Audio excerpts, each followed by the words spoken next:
যে সমুদ্র তোমার পরাণের আড়ালে, আমি তার বুকে সে ডুবন্ত মায়া।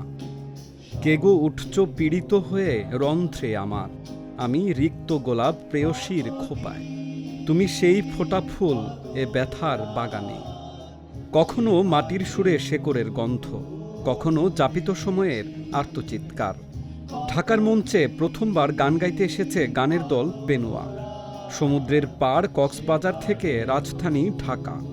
কংক্রিটের নগরে এসে মুগ্ধতা ছড়ালো তাদের বিচিত্র কথা আর সুরের মায়া।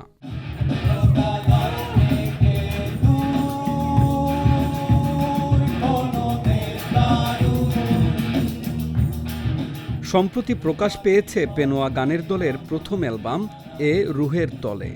৩০ নভেম্বর অ্যালবামের শিরোনামে এক সান্ধ্যকালীন আয়োজনে রাজধানীর সংস্কৃতি বিকাশ কেন্দ্রে গান শোনায় পেনোয়া। গানে গানে উঠে এসেছে দলটির সূচনালগ্নের গল্প। আমরা আড্ডাই দিচ্ছিলাম। ইয়াসির আরাফাত হচ্ছে এত লিরিক্সগুলো এত ভালো লিখে, এবং আমি শুরু করার ক্ষেত্রে আমার যেটা হয় যে ওর সাথে অনেকক্ষণ ধরে আড্ডা চলে যায়। যে লিরিক্সটা কি, গল্পটা কি, এই গল্পটাকে রিপ্রেজেন্ট করার চেষ্টা, গল্পটাকে হচ্ছে উপস্থাপন করার চেষ্টা করছি সুরে। তো এখানে বেসিক্যালি যে আমাদের আঞ্চলিকতা বা হচ্ছে আমাদের আঞ্চলিক গান সবগুলোই সমন্বয়ে যখন যে গল্পটা যেভাবে মনে হচ্ছে এইভাবে বললে বোধহয় হচ্ছে গল্পটা সুন্দরভাবে বলা যাচ্ছে।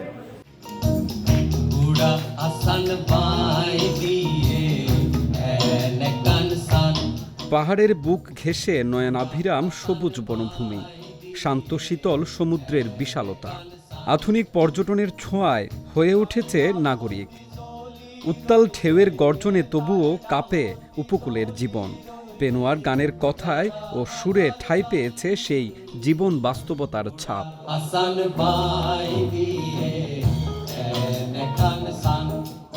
দলটির কথার কারিগর ও প্রতিষ্ঠাতা সদস্য ইয়াসির আরাফাত জানালেন ব্যান্ডটির আদ্যোপান্ত। পেনোয়া এটা একটা রাখাইন শব্দ। পেনোয়া একটা কালে কক্সবাজারকে, কালের যে কক্সবাজার, একে পেনোয়া নামে ডাকা হতো। পেনোয়া মানে হচ্ছে হলুদ ফুল। সো হলুদ ফুলের রাজ্যের যে পুরা কথা, যে ঐতিহ্য, যে কীর্তি, যে ভাব আছে, এগুলোকে আমরা আসলে পুনরনুসন্ধান করতে চাই। Penowa just not a band, এটা আসলে একটা প্রয়াস, এটা একটা চেষ্টা যে আমরা আসলে আমাদের কক্সবাজারের যে ল্যাঙ্গুয়েজ এবং কক্সবাজারের যে আমাদের বেড়ে ওঠা, এর সাথে যে সারা বিশ্বর যে মিউজিক, এর সাথে নিজেদেরকে কানেক্ট করা।